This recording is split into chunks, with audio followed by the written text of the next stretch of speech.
కుటుంబం కట్టబడాలి అని అంటే 3 ప్రాముఖ్యమైనటువంటి పనులు మనం చేయాలి. నీ కుటుంబం ఆదర్శంగా మారాలి అని అంటే, నీ కుటుంబంలో ఆత్మీయత నిత్యము ఉండాలి అని అంటే ప్రధానంగా కావాల్సింది ప్రేమ. ఏంటో చెప్పండి? ప్రేమ. ప్రేమించే భర్త లేకపోయినా, ప్రేమించే భార్య లేకపోయినా, ప్రేమించే తల్లి తండ్రి లేకపోతే ఆ కుటుంబం కట్టబడడం సాధ్యము కాదు. మళ్ళా జ్ఞాపకం చేస్తున్నాను, స్త్రీలు జడలు వేసుకుంటారు. ఆ జడలు వేసినప్పుడు వెనక మీకు 2 పేటలు కనిపిస్తాయి. కనిపించడానికి 2 పేటలే కానీ వాస్తవంగా 3 పేటలు ఉన్నాయి.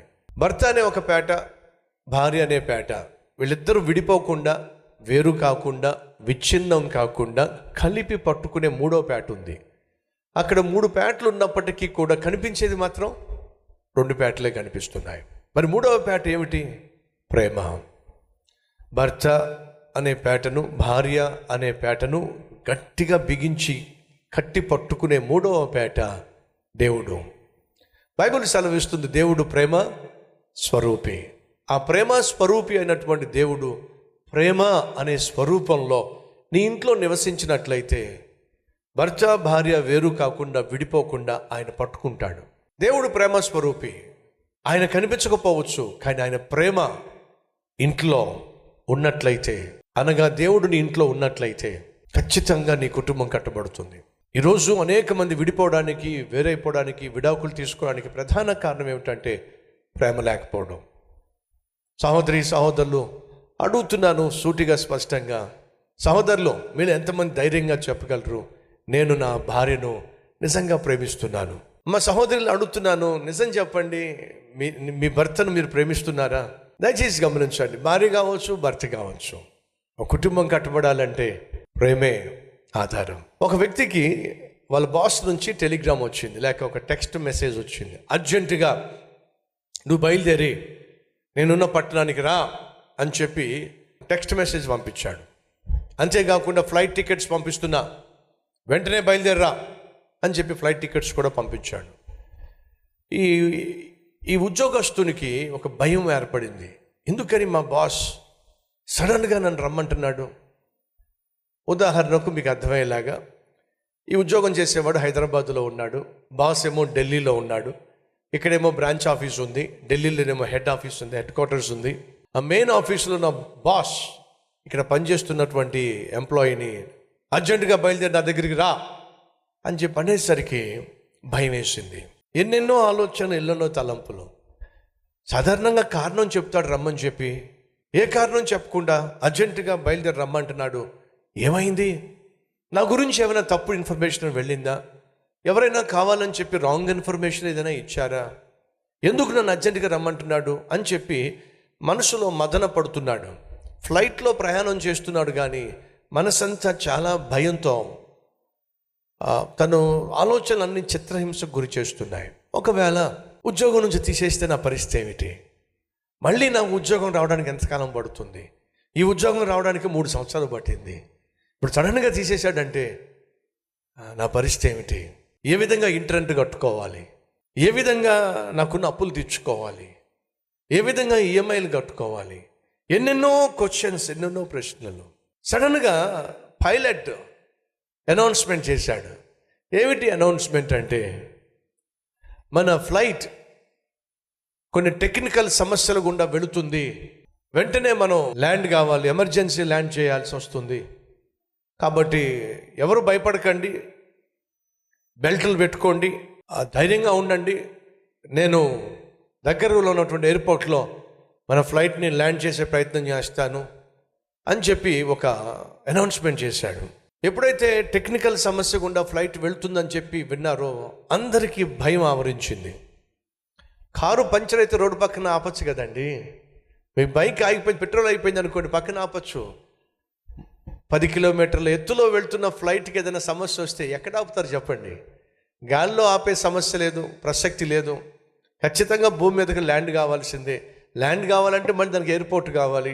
అర్థమైపోయింది, ప్రాణాలు గాల్లో కలిసిపోతాయి అనేటటువంటి భయం అందరినీ ఆవరించింది. CEO, మన కంపెనీ బాస్ నన్ను రమ్మని టెలిగ్రామ్ ఇచ్చాడు, లేక టెక్స్ట్ చేశాడు, తానే ఫ్లైట్ టికెట్స్ పంపించాడు. ఇప్పుడు ఏం కాబోతుందో అని వర్రీ అయిపోతున్నటువంటి వ్యక్తి ఆలోచనలన్నీ పక్కకు పోయినాయి. ఉద్యోగం గురించి ఆలోచించట్లా, బాస్ ఏ క్లాస్ పీకుతాడో ఆలోచించట్లా, ఈఎంఐల గురించి ఆలోచించట్లా, ఉద్యోగం పోతే మళ్ళీ నెక్స్ట్ ఉద్యోగం ఎక్కడ సంపాదించాలి ఆలోచించట్లా. ఎప్పుడైతే తన ప్రాణం ప్రమాదంలో పడింది అని తనకు అనిపించిందో, తనకు జ్ఞాపకం వచ్చింది ఎవరో చెప్పండి? తన భార్య, బిడ్డలు. ఉద్యోగం గురించి ఆలోచించట్లా, జీతం గురించి ఆలోచించట్లా, తన కళ్ళ ముందు కనిపిస్తుంది తన భార్య, తన బిడ్డలు. ఎందుకని? తన జీవితం ప్రమాదంలో పడినప్పుడు, ప్రాణం పోబోతుంది అని తనకు అనిపించినప్పుడు తన కళ్ళ ముందు కనిపించింది ఎవరయ్యా అంటే తను బహుగా ప్రేమించిన భార్య, బిడ్డలు కనిపించారు. వాళ్ళు ఏమైపోతారో. భార్య ఎటువంటిదైనప్పటికీ కూడా తన ఆరోగ్యం పాడైపోయి మంచం పట్టినట్లయితే భార్యకుండే ఆలోచన తెలుసా? నా భర్త ఏమైపోతాడో, నా పిల్లలు ఏమైపోతాడో. భర్త ఎంత తాగుబోతాడైనా, ఎంత తిరిగిపోతాడు, ఎంత పాపిష్టోడైనా ఆరోగ్యం పాడైపోయి మంచం పట్టినప్పుడు తనకు వచ్చే ఆలోచన తెలుసా? ఆ బాటిల్స్ ఏమైపోతాయో. ఏ బాటిల్స్? ఆ బాటిల్స్ ఏమైపోతాయో. ఆ బార్ అండ్ రెస్టారెంట్ వాడు పాపం నాలాంటి తాగకపోతే ఏమైపోతాడో, నా ఫ్రెండ్స్ అందరూ ఏమైపోతారు అనుకుంటున్నారా? లేదండి, ఎంత తాగుబోతాడైనా సరే నేను చచ్చిపోతే నా భార్య, నా పిల్లలు ఏమైపోతారో అంటే అర్థం తెలుసా?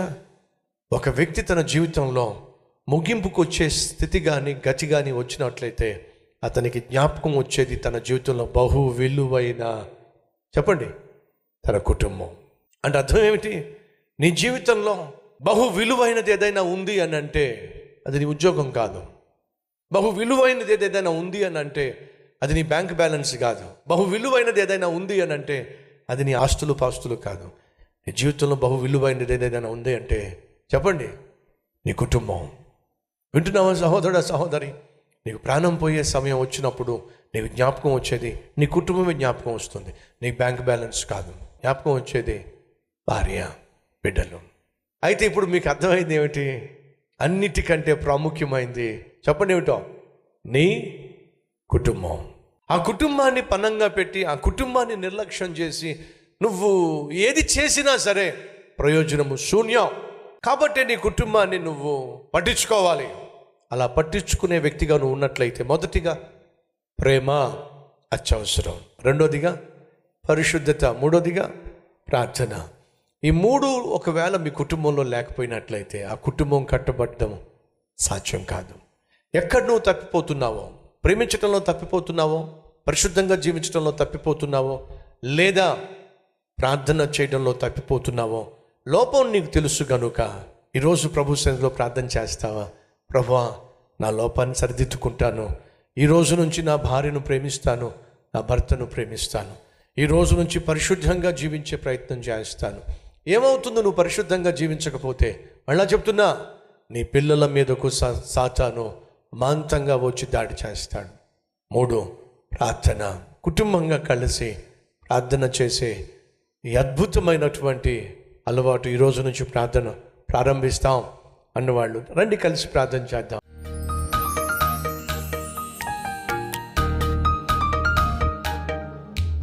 పరిశుద్ధుడైన తండ్రి, దివ్యమైన నీ సన్నిధిలో శ్రేష్టమైన సందేశము ద్వారా మాతో సూటిగా స్పష్టంగా మాట్లాడినందుకు మీకు స్తుతులు స్తోత్రాలు చెల్లిస్తున్నావు నాయనా. తల్లిదండ్రులుగా మేము పాపానికి లోకానికి చోటిచ్చినట్లయితే సైతాను అమాంతంగా మా ఇంట్లో జొరబడి నాయన మా ఆరోగ్యాలను పాడు చేయొచ్చు, మా బిడ్డల ఆత్మీయతను పాడు చేయొచ్చు, వారిని అపాయంలోనికి హానిలోనికి ఈడ్చుకుని వెళ్ళొచ్చు. కాబట్టి తల్లిగా తండ్రిగా మేము నాయన మా బిడ్డల్ని ప్రేమిస్తున్నట్లయితే ఆ ప్రేమను నాయన మేము క్రియల్లో చూపించాలి. పరిశుద్ధంగా జీవించడం ద్వారా అటు కృప మాకు దయచేయండి. ప్రేమించే భర్తగా, భార్యగా, పరిశుద్ధంగా జీవించే దంపతులుగా, ప్రార్థించే కుటుంబముగా ప్రతి ఒక్కరూ ఇది మొదలుకొని ఆయన ప్రార్థనా జీవితాన్ని, పరిశుద్ధ జీవితాన్ని, ప్రేమ కలిగిన కుటుంబ వ్యవస్థను మేమందరం ఏర్పరచుకునేలాగా ఆశీర్వదించమని, మా కుటుంబాలను ప్రభువా నీ వాక్యముతో కట్టమని యేసు నామం పేరట వేడుకుంటున్నాం తండ్రి, ఆమెన్.